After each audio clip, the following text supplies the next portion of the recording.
We're recording.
We can go ahead and just start, Travis, if that works.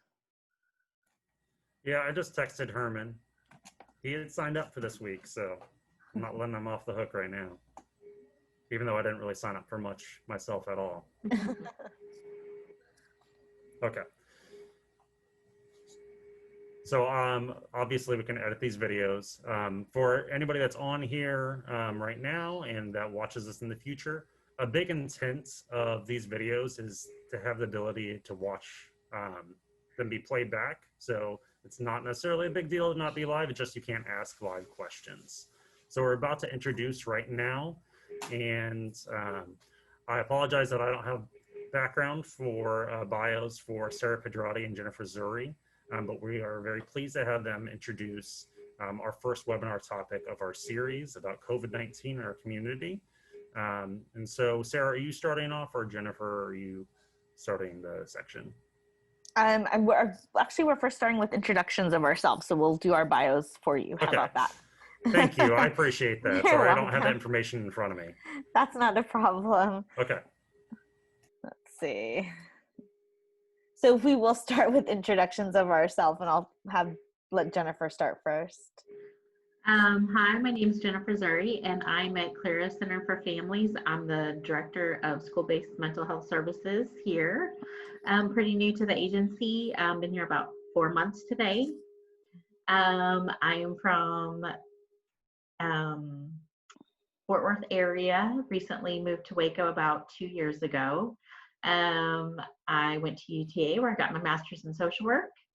Let's see, I've been working in very many agencies, been with CPS, been with county hospital, psychiatric services, private practice, and recently I've come to this position. So I'm really excited to be here. I'm excited to be on this presentation. So thank you for having us. And I'm Sarah Pedrotti. I'm the Director of Student Advocacy for Transformation Waco. I have spent my career with Waco ISD as a teacher, instructional coach, an assistant principal, and a principal. This is my 15th year with the district.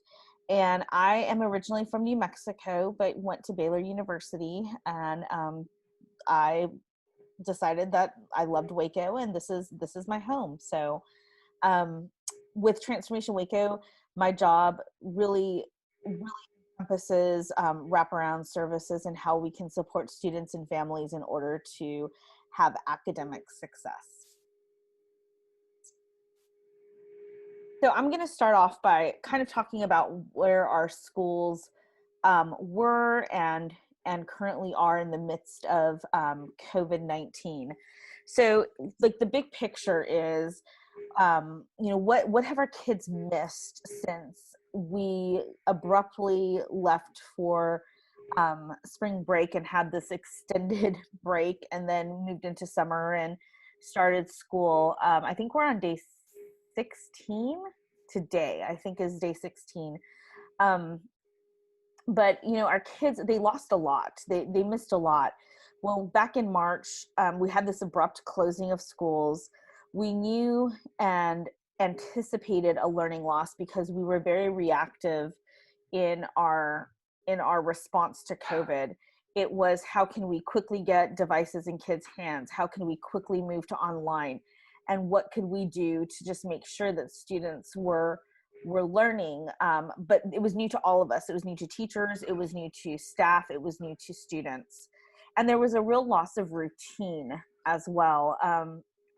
Our kids and families depend on routines. And what they did was they lost that educational routine of getting up, going to school, getting breakfast, learning, and having that safe place for, for 8 hours a day.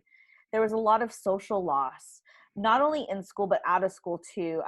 Losing the opportunities for relationships, continued relationships and new relationships. A lot of our students lost the social aspect of peers and friends. If they depended on their friendships in schools, all of a sudden those were abruptly lost. And then also, the spiritual side of the social loss, like how churches all of a sudden closed. And so they were missing many social aspects. They also missed their wraparound services. I know there were a lot of our agencies, they were reactive as well, and they tried to get their services up and running, but mental health services were lost, especially if they were school-based mental health services. The mentoring, which is a big part of what you guys do, all of a sudden mentoring had to figure out, how do we reach our kids? And then any other social services that we deal with in schools was just abruptly stopped. I know that all agencies worked really hard to adapt to this new time and to COVID, but it was, it was all in reaction. So nobody planned for this. We didn't know what this looked like or what this was going to look like, but we did recognize right away that there were going to be losses, and how those were addressed when we all returned back to school. So I'm going to play a video. I'm hoping the sound works. I think it will. And this is a pretty old video.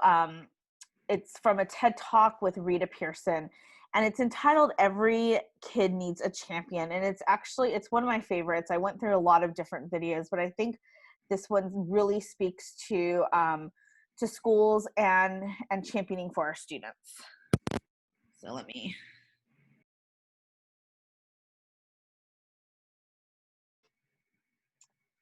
I love that video.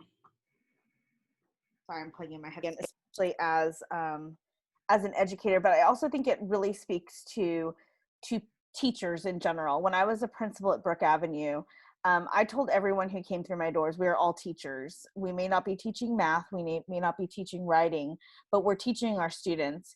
And just a reminder that, mentors, they teach empathy, they teach communication, they teach interpersonal skills, confidence, kindness, and respect, plus a whole list of other things.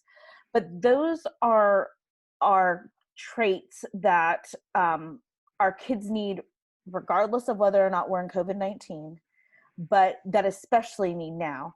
They especially need to learn about empathy for others, communication, kindness and respect and confidence. Those were skills that will get them through even the toughest of times. So I just wanted to remind everybody here today that we are all teachers. Jennifer, I'm going to let you start now. Great. Well, thank you for that. I'm going to talk about how mental health has been affected and what it looks like today. So I like this. I think it's a great quote, and I think it really goes with in school and everywhere. Never give up on someone with mental illness. When you replace the I by we, illness becomes wellness, which I think is great. Now, there's still a negative stigma about having mental illness, and in our schools, in our community. And so this kind of looks like just, everybody, especially now, we've seen such an increase in anxiety and depression and things like that, and people wanting to harm themselves. And it's because some of them just don't have that person that they can talk to, or like mentors do, by giving that empathy, confidence, and things like that. So we're going to really look at what wellness looks like, and what educators and mentors and all of us in the community can do to help our kiddos and our families cope. So how could I or others in our community be affected? I would say loneliness. Basically, when COVID hit, like Sarah talked about, we were very reactive, and all of a sudden everything shut down. It's like the world shut down. I can't see my friends. I'm stuck in my house. I can't go to school. I can't do my Girl Scouts. I can't do my gymnastics. I can't do, I can't go to my church outings, my youth groups, anything like that. And so what we saw were a lot of those kiddos were suffering from loneliness. I'm lonely. All I get to see are the people in my house.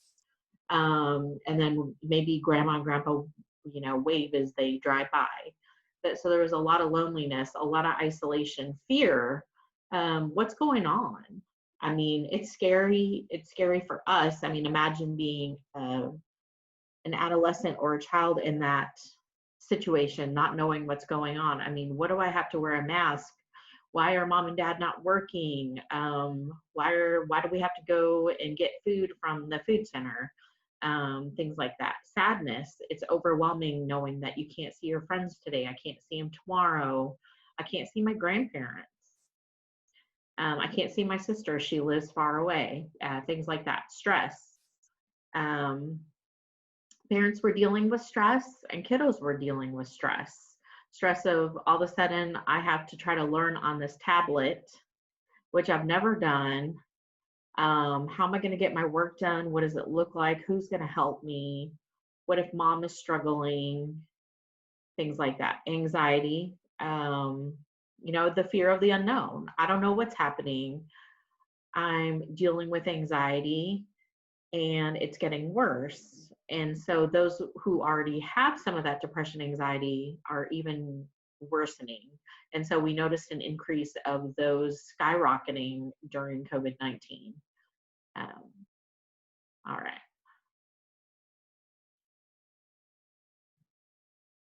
So I like these, and I think these are great that any of us can try with those who are mentoring, those that are our own self-care. So taking care of your mind.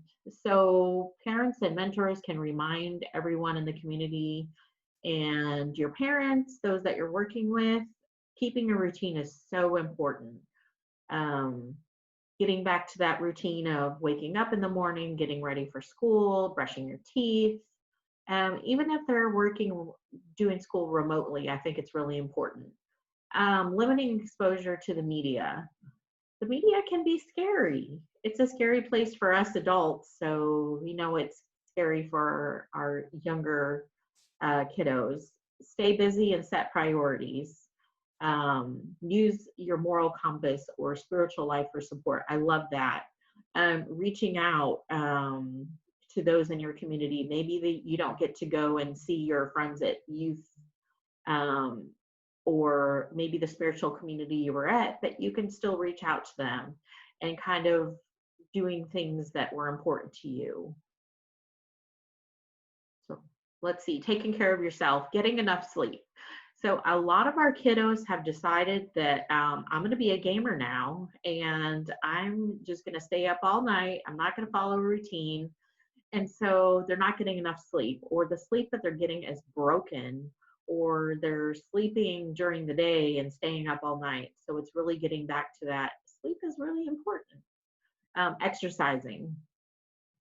I've had a lot of counselors and case managers who said our kiddos put on a lot of weight during COVID because they were not being active. And a part of that has to do with, having to, isolate. So they weren't getting that daily exercise. So maybe, doing something outside, throwing a ball around, throwing a Frisbee, going for a walk, eating healthy. I think that was hard too. All of a sudden we had to stay at home, and it's, for some people, they struggled with eating healthy and what healthy meals look like, especially if they depended on other community agencies and everything to help them get those healthy meals. Avoiding alcohol, drug, tobacco. Some of our older kids or our parents may have been stressed, and so it's important to let them know, or for all of us to know, that just avoiding those things can lessen depression and anxiety. Limiting our screen time. So I think the biggest thing is we all got on our screens and we stayed there for a long, long time. So I think setting limits on those are really important. And then taking time to relax, recharge, take that time to meditate, and just taking care of yourself, taking that me time um, to read a book or do something that is relaxing for you. And then, of course, connecting with others. So I know it's hard, but we still need to connect with other people. We've noticed an increase of individuals, especially those that have suffered from social anxiety. They're having a hard time because they're not in school. Or if they're learning remotely, they're isolating. They're not having those connections. They're not seeing their friends on a regular basis. And some are okay with that. But we need to help them make sure that they're still connecting with somebody. Do something for other people. Doing something, for your friend or your family member, reaching out, calling somebody is really important. And then, of course, supporting a family member or a friend. Knowing that you're there to help them, knowing what you can do for them is really important. How can I help around the house? Mom and dad are stressed. What can I do with my younger sister or my brother? Or what can I do with my friend who might be suffering from anxiety?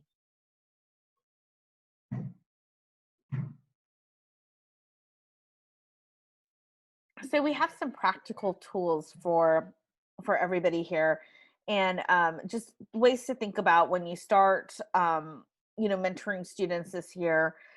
What are some ways that you can make your time most beneficial? So just some tools for your toolbox. Be mindful. Obviously, there we do have some students and even adults who've experienced COVID-19 trauma.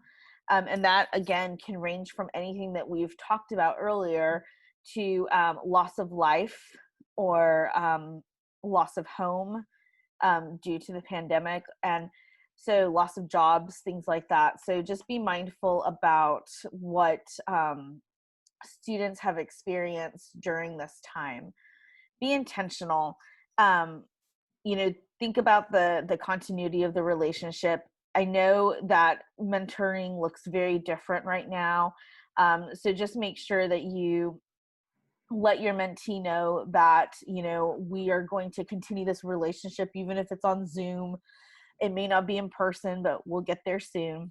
Mm-hmm. Be together. Like, let your mentee know you're all in this together. I'm sure that that mentors and mentees probably have some shared experiences.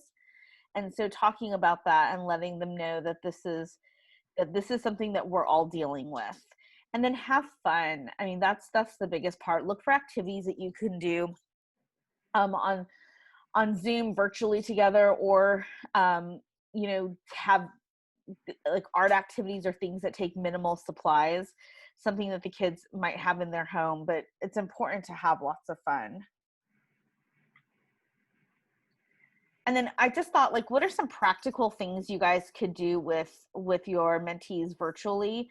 And so there are lots of virtual field trips together.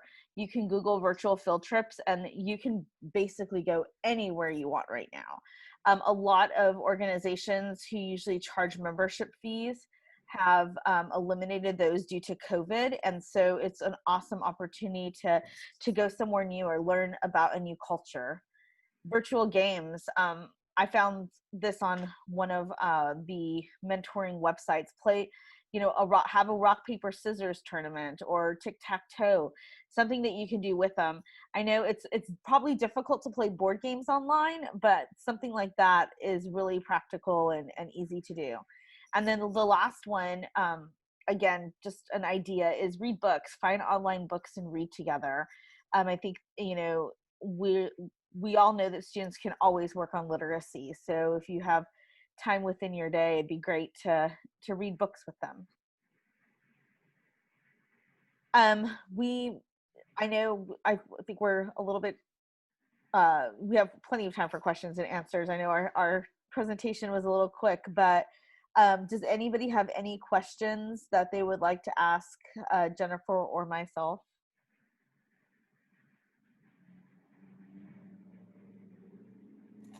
I just wanted to quickly comment, no stress on finishing early. I'm a big fan of the new like Netflix formats where it can be any length, because why does it have to be an hour if you're done early? That's not a bad thing. I'm gonna let anybody hop in, and then I'll try to ask, a few questions. Okay. And maybe Herman, if he can get back on, if he has anything prepared, he can ask that as well. If you have any prepared questions, Herman, feel free to hop in there too. I was going to ask for mentors who might be are communicating with their mentees through like letters or rather than like through Zoom, do you guys have any thoughts of kind of tangible ways to approach that or ways to make that fun? Yeah, I would just say kind of if we're communicating through that format. I think you could do something fun like a game where, you can take turns. So mailing it back and forth, like kind of doing like riddles or something like that, which would be fun. Hey, like putting together some sort of trivia, like guess where, maybe a place or a different culture, or learning something new. And so they actually have to go and do a little bit of research and then find something, and then they send back the answer and they learn about something new together. Mm-hmm. I think, yeah, like scavenger hunts around their neighborhood. I think that's something that could easily be done. I mean, even reading books together, like you can ask, there's, great questions you can ask through writing, about what they're reading, and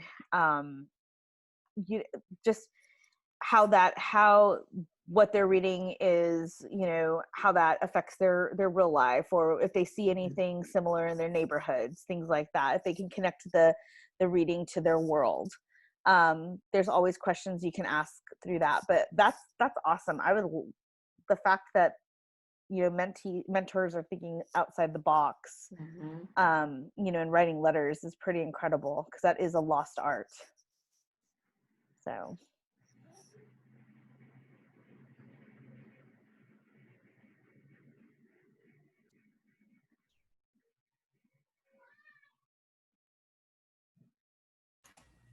One of the questions I had, I really liked, Jennifer, your list of the self-care strategies, noting like taking care of your body and ways to connect. Can you give, I bet there's a lot of students that are like, what am I supposed to do to exercise? Like I have to stay home. Like, what do I do? Maybe some suggestions of things that kids would actually want to do, Right. like, Right. or what might inspire them to do that more. Right. I would say if they have somebody at home that they can do challenges with, like maybe like a friend or even their mentor that's like, okay, you know what, I can dribble this ball, or I can do so many sit-ups, push-ups, maybe even doing like timing a race or doing something like that, like you said, a scavenger hunt, doing something like that, something to get outside. Because so many of our kiddos, that's what they do. They're online, they go home, they stay online, or they're already at home and they're doing things that are not active. So I think just getting involved in doing some of those games, we had some good games back in the day. So, being creative, challenges. I like playing tag, some kind of virtual challenge. Like, hey, let's do this. You do this, go for a walk for a certain amount of time. I think you could get some good ideas. I like the idea of going on a virtual walk together. Everyone has a phone, they could be like, hey, I'm walking, you know, something like that.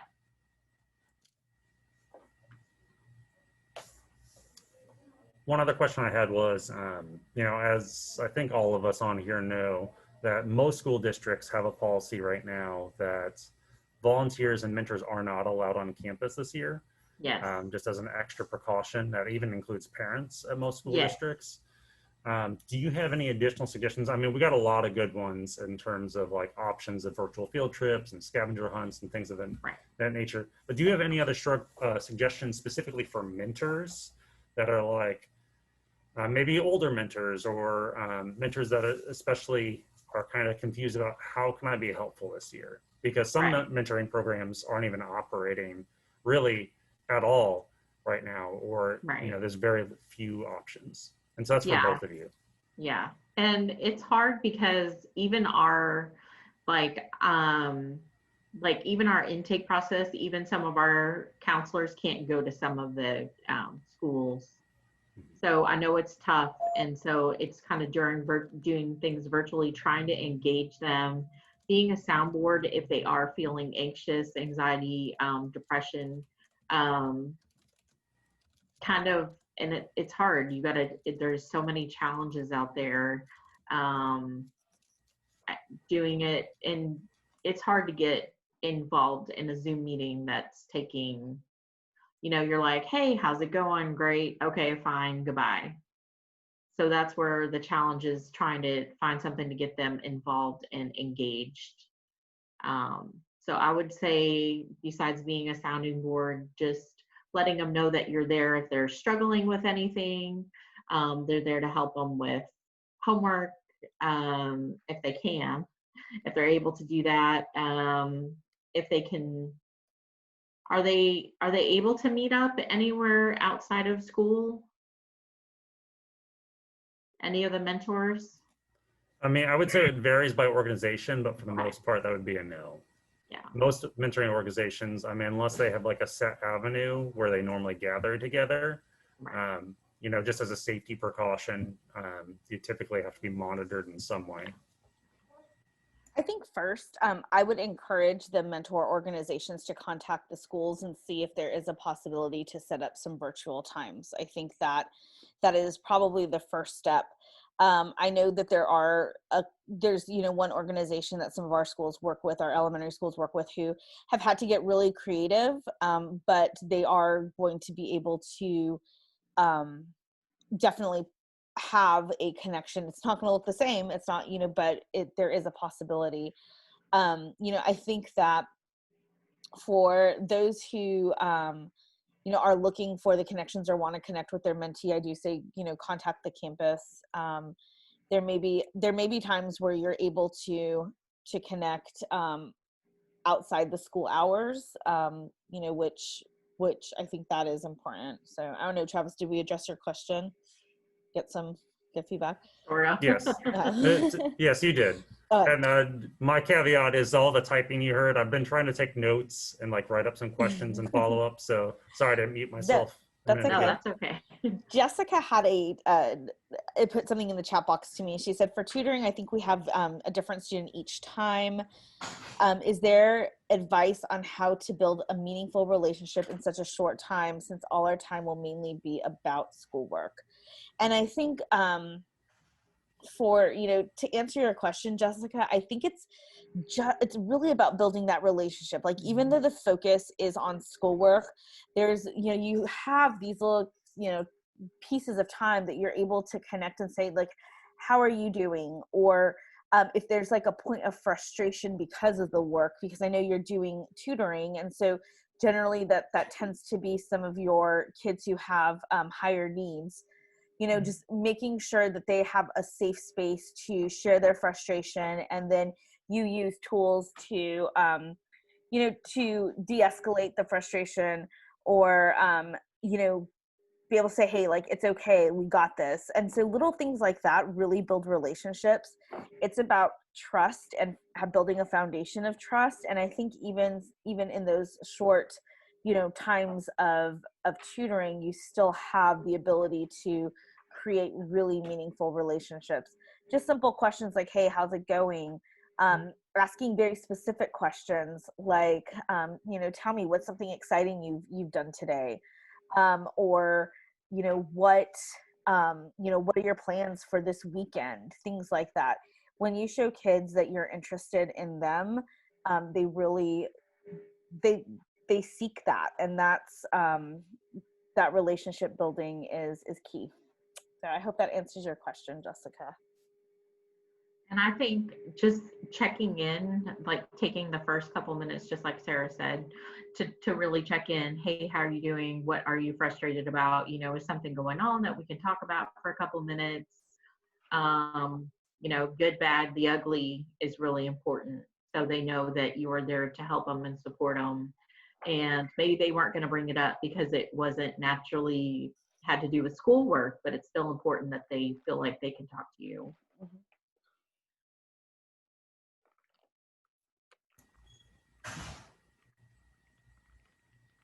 I have one that might be a good closing question, unless anybody has anything else. I just want to say thank you to Jennifer and Sarah and Travis for your leadership in the group. I mean, all these topics are really worthy of this time and this conversation, and it's great that we're recording it so we can, capture folks' attention later on, and maybe tonight when they're eating dinner or tomorrow or in the future, they can refer back to this series. Yeah. And so I think it's a great piece for the Mentor Coalition to roll out this training. As you guys have been wrestling with these topics for a long time, and now you've got some experts like Sarah and Jennifer to share good insight. So thanks, Travis. Thanks, Jennifer. Thanks, Sarah, for doing this. Thank you. It's a big deal. Absolutely. We did I don't have a good question. Sorry. I did want to also say that we do have several resources. So I don't know if you guys can share the presentation. I can send it to, I don't know, Herman, can you share it out to the group, or Travis? I don't know. Or if there's like, I don't know, a Google folder that you all share. But yeah. I'll send it to you guys, and that way you guys can post it, because there's a lot of great resources here that I found when doing this research. So, and of course, anytime we did in the first few slides, we did include our email address and our phone numbers. Yeah. So if you thought of a question or just want to talk some stuff out, please feel free to email. I'm totally speaking on Jennifer's behalf as well, but I don't think she'll disagree. Feel free to email or call. And I think for me, building relationships is important, and one of the biggest keys to mentoring is building lifelong relationships. And so with that, I just want to say thank you for having us, and if you please reach out whenever you need.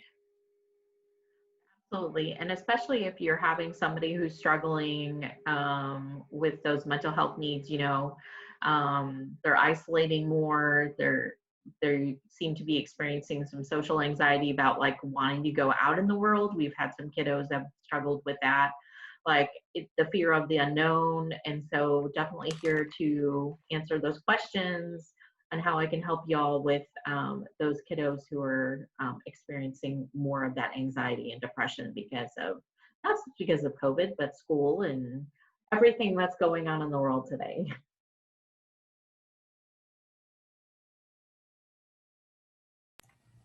All right, well, I think that about covers it.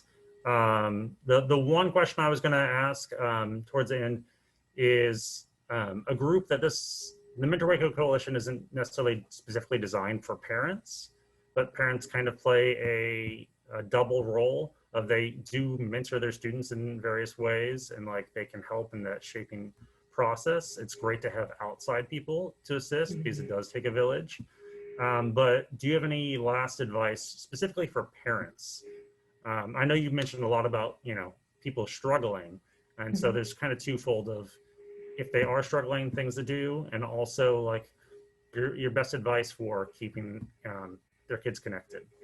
I would say one thing is being patient. I know we've had some parents that just get really frustrated because they don't know maybe how to do the work with their children, or they're struggling with, everyone is at home, everybody's doing this, so they're getting stressed, and then the kids are getting stressed, so it's a really volatile environment. So what we want to do in that situation is help those parents connect them with resources, whether it be a parent group, whether it be a support group, or the mentor taking some time to talk to them about checking in with them too, and making sure that they're okay, that they're, what can they help with? Do they need some financial support? Do they need help with food? Do they need to reach out to maybe the teacher or the school district for some extra help?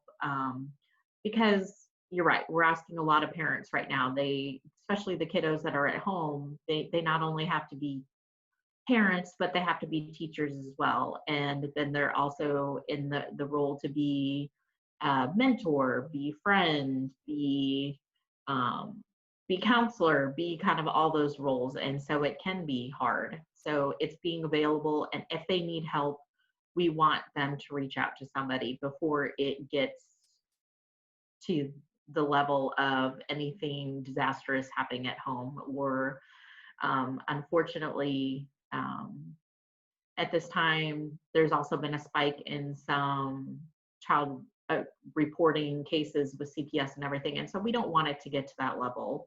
So we want to provide resources so it doesn't escalate to that point. I think, Jennifer, you did a beautiful job.